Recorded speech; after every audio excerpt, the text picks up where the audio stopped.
Assalamualaikum warahmatullahi wabarakatuh. Nama saya Salsabila Sagita dari kelas PAI 4E. Di sini saya akan menjelaskan tentang kepemimpinan perempuan dalam hadis. Mengenai kepemimpinan perempuan dalam urusan umum masih menjadi kontroversi. Mayoritas ulama melarang perempuan menjadi pemimpin dalam urusan umum sesuai dengan hadis Rasulullah SAW yang berbunyi hadasana Utsman bin Al-Haisam hadasana Auf anil Hasan ada an Abi Bakar taqala laqad nafa anil lahu bi kalimatin sami Tuhan Rasulullah sallallahu alaihi wasallam ayamal jamal ba'dama kidtu an al-haqqo bi ashabil jamal fa qatila ma'ahum qala lamma balagu Rasulullah sallallahu alaihi wasallam anna ahla farisa qadamal laku alaihim binta kisra qala lan yuflihakumu walau amrahum mura'atan, yang artinya dari Utsman bin Haisam, dari Auf, dari Hasan, dari Abi Bakrah berkata, Allah memberikan manfaat kepadaku dengan sebuah kalimat yang kudengar dari Rasulullah SAW pada hari menjelang perang Jamal. Setelah aku hampir membenarkan mereka, Ashabul Jamal, dan berperang bersama mereka, ketika sampai kabar kepada Rasulullah SAW bahwa bangsa Persia mengangkat putri Kisra sebagai pemimpin, beliau bersabda, tidak akan beruntung suatu kaum yang menyerahkan urusan mereka kepada wanita. Hadis riwayat Bukhari. Selanjutnya penjelasan hadis tentang kepemimpinan perempuan di atas perlu diurai kosakata kuncinya sebagai berikut. Kata yuflihu berarti kesuksesan, kemenangan, kejayaan yang berasal dari kata falaha. Kata kaumun berarti jemaah atau kelompok. Kata amruhum berarti urusan yang berasal dari kata amara, dan imratun yang berarti perempuan yang bentuk jamaknya adalah al-nisa. Penggalan hadis ia qadana aniyallah bikalimatin sami'tuha bermakna memberikan hikmah kepadaku pada saat perang Jamal dengan ucapan yang telah aku dengar dari Rasulullah SAW. Kata ayam menurut gramatika bahasa Arab berdistribusi secara semantik dengan verbal naf'ani bukan sami'tuha. Secara qat'i ia telah mendengar hal itu sebelum peristiwa perang Unta atau perang Jamal. Redaksi ba'dama kidatu an al-haqqa bi ashabi al-jamal, atau sesudah hampir saja aku mengikuti pasukan Aisyah radhiyallahu an.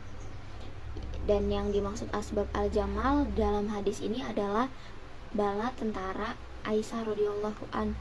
Menurut Ibnu Malik, kata Farisan dalam redaksi lamma balagha Rasulullah sallallahu alaihi wasallam anna ahlaha Farisa adalah isim yang ditasrif, sedangkan menurut Al-Kirmani kata itu ditunjuk untuk orang-orang Iran dan negaranya, dan maksud kalimat lamma balagha adalah Abu Bakroh. Frasa tersebut adalah interpretasi atas frase bikalimatin. Di sini terjadi gejala itlaq atau deduksi kalimah, karena kalimah adalah kata yang menunjukkan arti perbicaraan yang panjang, atau mereka dipimpin oleh bintu Kisra. Terjadinya perang Jamal ketika Khalifah Utsman bin Affan mati terbunuh dan Ali bin Abi Thalib dibaiat menjadi khalifah. Talha dan Zubair bertolak ke Mekah. Di sana mereka melihat Aisyah sedang melaksanakan ibadah haji. Aisyah beserta pasukannya atau bala tentaranya sepakat menuju ke kota Basrah dan meminta bantuan untuk mengadakan tuntutan atas kasus pembunuhan Khalifah Utsman bin Affan. Berita ini sampai kepada Khalifah Ali dan beliau keluar menghadapi pasukan Aisyah, hingga kemudian terjadilah peristiwa yang dikenal dengan perang Jamal. Istilah Jamal yang berarti unta dinisbahkan atau merujuk pada unta yang dikendarai oleh Aisyah radhiyallahu an. Dalam sebuah tandu ia menyeru penduduk negeri untuk menuntut perbaikan. Selanjutnya para Pensyarah hadis menjelaskan peristiwa apa yang menyebabkan Nabi berujar demikian.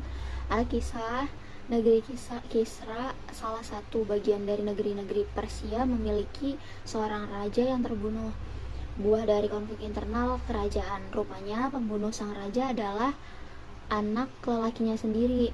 Intrik demi intrik terjadi dalam kerajaan, dan singkat cerita diputuskan untuk mengangkat raja dari anak perempuan sang Kisra. Sayangnya anak perempuan Kisra ini kurang sukses memimpin kerajaan. Banyak diskusi tentang sebabnya.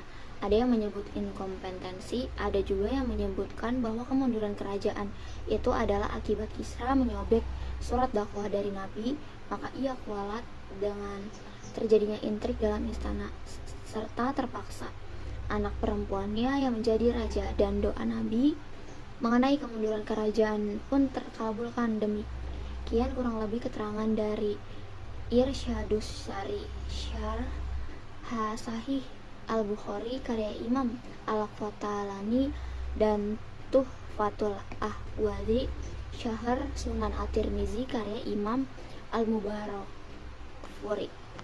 Mengenai diskusi dalam syariat, Syekh Muhammad Al-Aini dalam Datul Qori Syahr Sahih Al-Bukhari mengutip bahwa pendapat jumhur ulama tentang istinbat hadis tersebut, perempuan tidak dapat menjadi sebagai qadhi atau hakim, meski ada pendapat minor di kalangan mazhab Malikiyah yang memperbolehkannya.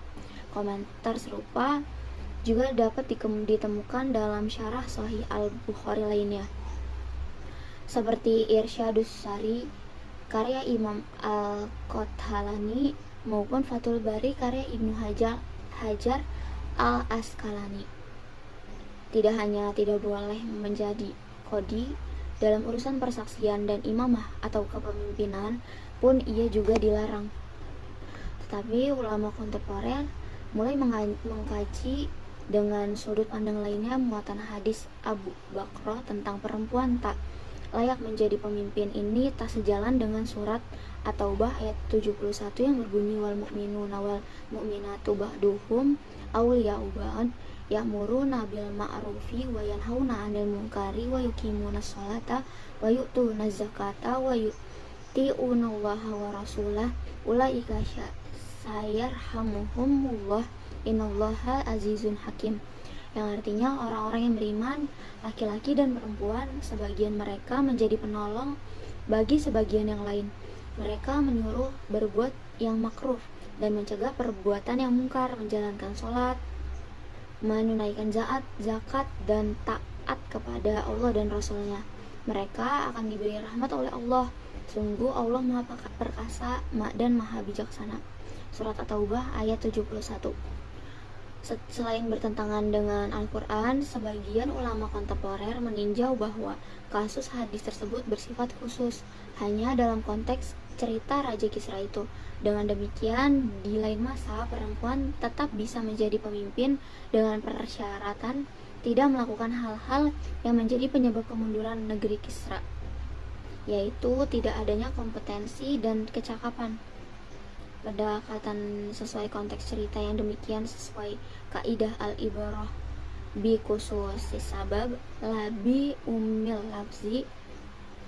Meskipun pernyataan Nabi Muhammad merujuk pada perempuan secara umum, namun ia hanya dimaksudkan untuk kisah negeri Kisra itu. Nah, terkait tawaran kaidah pemahaman ini, ulama berbeda pendapat.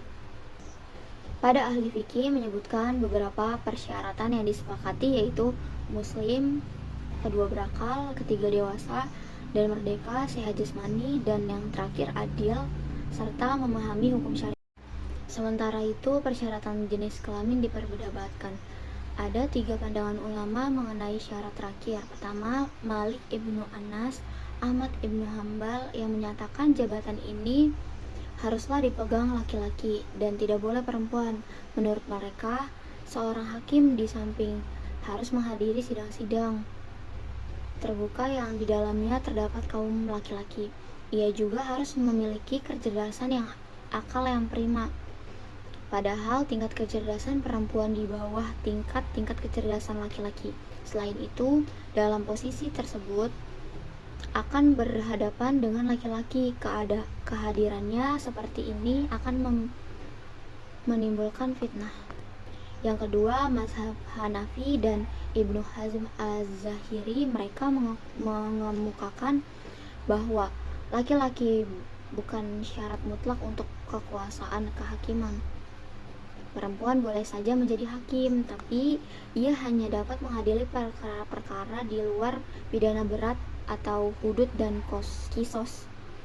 Hal ini karena perempuan-perempuan dibenarkan menjadi saksi untuk perkara-perkara tadi. Di samping itu, hakim tidak sama dengan mufti. Selain itu, gagasan ini menolak hadis mengenai kepemimpinan negara sebagai dasar hukum untuk fungsi yudikatif.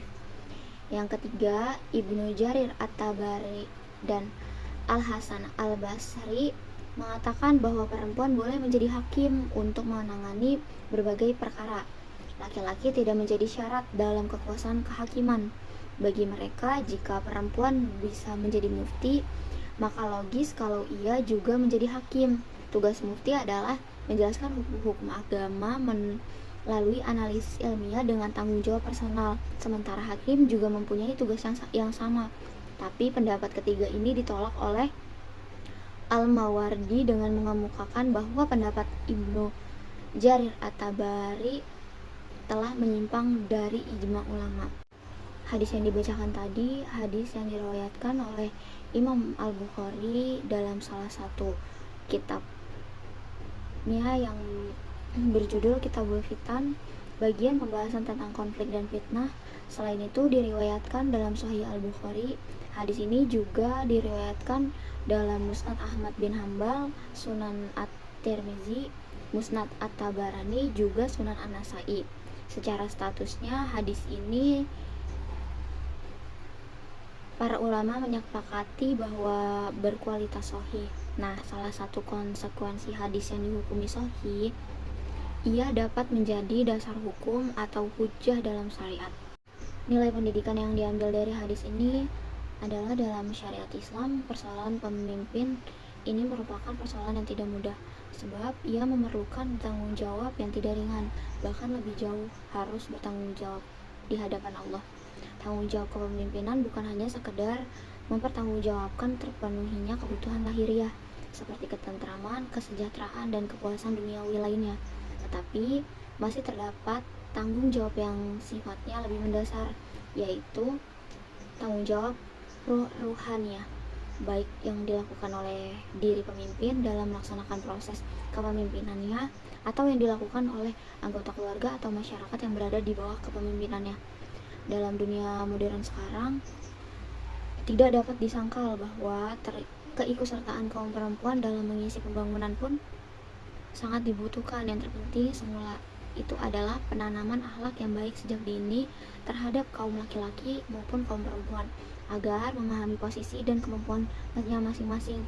Karena dengan menyadari posisi dan kemampuannya masing-masing atau skill masing-masing, membuat perselisihan dan perseteruan yang tidak ada tempatnya dapat dihindarkan.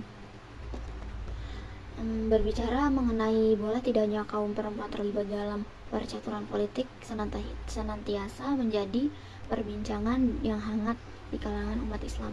Ada yang pro dan ada yang kontra.